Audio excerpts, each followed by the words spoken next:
I'm Grace. Welcome to Miriam and Grace's final project, and today we're going to be discussing the gains and losses of the LGBTQ rights movement in the past decade. Grace! Will there be closet puns? Well, young Grace, we'll see what comes out.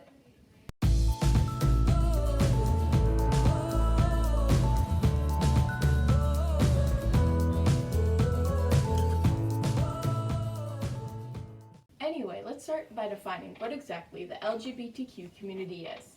The LGBTQ community is a group of people who do not only feel attracted to members of the opposite sex or feel as though they are not the gender they were assigned at birth. The acronym stands for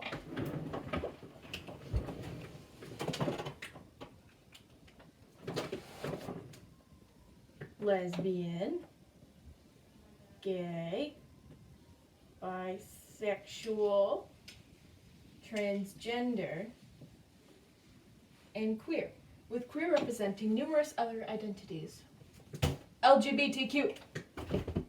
History has not been kind to this group, and they face major discrimination in laws and society. The past 10 years has seen significant change, starting with the repeal of Don't Ask, Don't Tell. Don't Ask, Don't Tell is a nickname for the military policy called Don't Ask, Don't Tell, Don't Pursue, and Don't Harass.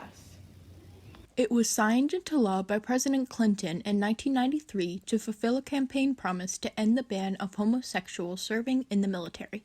Don't Ask, Don't Tell was a compromise between continuing the restrictions and lifting the ban entirely. Non-heterosexual individuals could still enlist, trans folk still couldn't, but that's another topic in this discussion. We'll get to that later. But could not serve while being out and open about their sexuality. Those who refused to be silent were discharged. By 2008, 120,000 soldiers had been discharged for being openly LGBTQ. Opponents of this policy argued that it was merely another ban on homosexuals in the military by forcing them to be quiet. However, the debate came to a head when presidential candidate Barack Obama promised to overturn the policy if he was elected, which, spoiler alert, he was. In 2010, several challenges were presented to this policy. The first were a series of measures introduced by the Pentagon to make discharging a soldier for their sexuality a more complex process. Standards for evidence were made higher, only high-ranking officers were permitted to supervise such proceedings, and all third-party testimonies had to be made under oath. The second was Congress, who in May of that year voted to allow the repeal of Don't Ask, Don't Tell upon assurance by the President and defense officials that doing so would not disrupt the military and its proceedings. But not everyone was happy with this decision, as it was met with filibustering from Republicans and lawsuits against the Pentagon. The third was a report released by the Pentagon that stated that after an investigation, it found that repealing Don't Ask, Don't Tell would do little to disrupt the military. A standalone bill to repeal the law was introduced and passed in December. Don't Ask, Don't Tell was officially history in September of 2011 when the repeal went into effect. So, remember when I broke the fourth wall to mention that transgender individuals could not serve in the military and then put off speaking about it until later? Well, now is later. Transgender folks were not allowed to openly serve until after a policy was made by President Obama in June of 2016. This openness lasted for a long period of time called a year, before in a series of tweets, newly elected President Trump announced that transgender soldiers would not be allowed to serve openly anymore. As he announced this, a memorandum, an informal written report, was established that halted transition-based health care, stopped other transgender Americans from signing onto the military, and directed Defense Secretary Mattis to figure out how to address those currently serving. Almost immediately, several lawsuits were filed by different groups challenging the constitutionality of this budding policy. Federal judges agreed and banned the ban. But the Trump administration held fast and released elaborate details about the policy in March of 2018. In essence, the policy bans transgender individuals unless they agree to serve in the gender role they were assigned at birth, which by definition, transgender people don't accept any longer. The Pentagon argues that it is only aimed at those who are diagnosed with gender dysphoria, a mental condition that involves a conflict between a person's physical or assigned gender and the gender with which they identify. While this may seem very much like the definition of transgender, not all trans people have gender dysphoria. Despite the explanation, the decisions by the federal judges also held fast until January of 2019, when the Supreme Court ruled in a 5-4 vote that the ban could go into effect not forever, but until October, when the justices will vote on it once more. The debate over LGBTQ military service is certainly a major part of the LGBTQ movement of the past decade. However, the movement is probably most famous for the struggle over marriage, right down to the cakes. Let's go to the prospect bubble. In 2012, David Mullins and Charlie Craig asked Jack Phillips, baker and owner of Masterpiece Cake Shop, to bake a cake for their wedding. However, Phillips refused, saying that he couldn't make the cake without violating his faith. While this may seem small, this incident represents a bigger debate over what religious liberties Americans possess, to what extent do they exist, and how and when they can be used against others. The two men brought the case to court, arguing that they had been discriminated against. While the court agreed with the men, the case was taken to the Supreme Court due to the handling of the case by the Colorado Civil Rights Commission. In 2018, the Supreme Court ruled in a 7-2 vote that the Colorado Civil Rights Commission had shown hostility towards Phillips due to his religious beliefs. This ruling is very narrow in how it can be interpreted and leaves room for other contradictory rulings and more debate over the issue of religious liberties, LGBTQ rights, and cake. Thanks, Prospect Bubble. Bathrooms are a pretty vulnerable place. At any moment, you could be caught with your pants down. And such is a feeling historically for disabled workers at their place of work, people of color, and women. Now those who are finding the bathroom a tough place to feel safe in are transgender Americans. In a UCLA's Williams Institute study, 70% of trans people had experienced verbal harassment and 10% had experienced physical assault in situations regarding gendered bathrooms. Trans students report being asked to use unisex nurse or staff bathrooms, missing class, being teased, or feeling quarantined, and more than 25% of trans adults report having been denied access to gender-appropriate facilities. There has always been a social reluctance to accept trans folk for their new gender identity and simply as any other human, and bathrooms are another place to fight the wave of acceptance that has been gradually appearing. Bathroom bills, which state that people must use a bathroom that matches the sex in their birth certificate, have been passed in socially conservative states like Arizona, Maryland, Kentucky, and Florida. There is no federal law that prohibits discrimination based on sexual orientation or gender identity, and most states also lack them. Proponents for these bills argue that these bills protect privacy, safety, and that a lack of a bathroom bill would allow predators and peeping Tom boys to enter female spaces.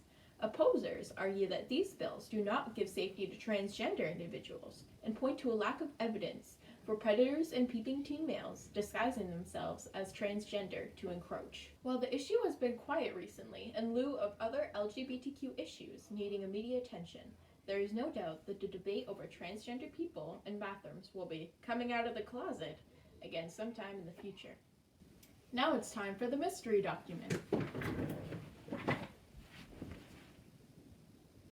So the rules are simple. I'm going to read a document, and if I guess the author correctly, I do not get shocked by this shock pen. But if I guess it wrong, I do get shocked by this shock pen. Alright, let's see what we have here.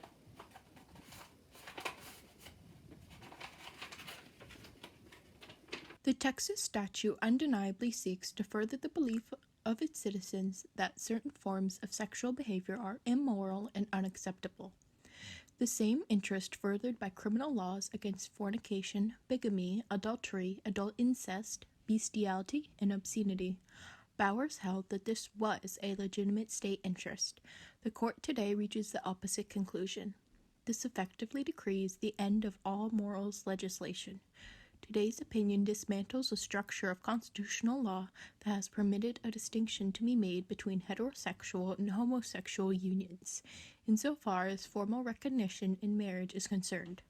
If moral disapprobation of homosexual conduct is no legitimate state interest for purposes of proscribing that conduct, the court's opinion contains grim, disapproving hints that Coloradans have been guilty of animus or animosity toward homosexuality, as though that has been established as un-American. Of course, it is our moral heritage that one should not hate any human being or class of human beings, but I had thought that one could consider certain conduct reprehensible, murder, for example, or polygamy, or cruelty to animals, and could exhibit even animus towards such conduct. Surely that is the only sort of animus at issue here, moral disapproval of homosexual conduct. So this is a judge who believes that homosexual relationships are morally wrong and even compares them to murder and animal abuse. Plus, this is a Texas case that approves same-sex marriage. I'd say this is Antonin Scalia in his dissent to Lawrence v. Texas. Yes? Miriam just told me I was correct. That's good, because we didn't have enough in the budget for a shock pen. Antonin Scalia was a notoriously conservative Supreme Court justice, and he extended that to his rulings on LGBTQ issues. In the dissent from Lawrence v. Texas, he also accused his fellow justices of having taken sides in the culture war and having signed on to the so-called homosexual agenda. Definitely not a friend to the movement. Another case Scalia famously dissented on was Obergefell v. Hodges. Obergefell v. Hodge was a June 6, 2015 Supreme Court case in which the court voted on whether state bans on same-sex marriage were unconstitutional under the Due Process and Equal Protection Clauses of the 14th Amendment. The Due Process Clause prohibits the states from depriving people of life, liberty, or property without due process of law, and the Equal Protection Clause forbids the states from denying to any person the equal protection of the laws.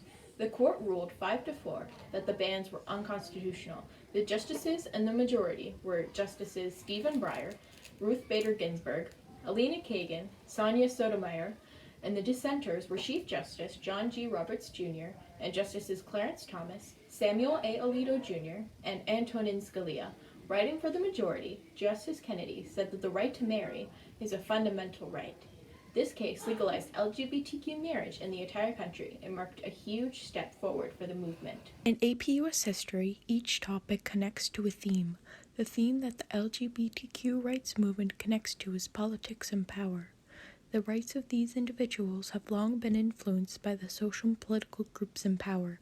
In the past, more conservative politicians and religious groups were in power, and as such there were less rights for LGBTQ Americans and less acceptance for their existence. As a more liberal worldview has emerged in both society's outlook and in the political theater, LGBTQ rights have been granted.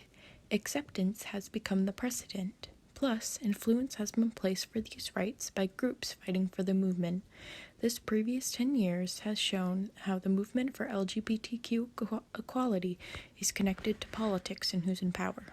There's still a long way to go before equality will be reached, but the past decade has brought many steps forward, and surely many more will follow. Thanks for watching. I'll see you next year. Woohoo! Summer! Bichon Canada! Miriam and Grace's final project was produced and directed by Miriam. Our script writers are Miriam and Grace, our on-camera personality is Grace, and our editor and prospect bubble creator is Miriam. This project was made possible by Mr. Parisi and APUSH History. Thank you all for watching, and do not forget to be awesome.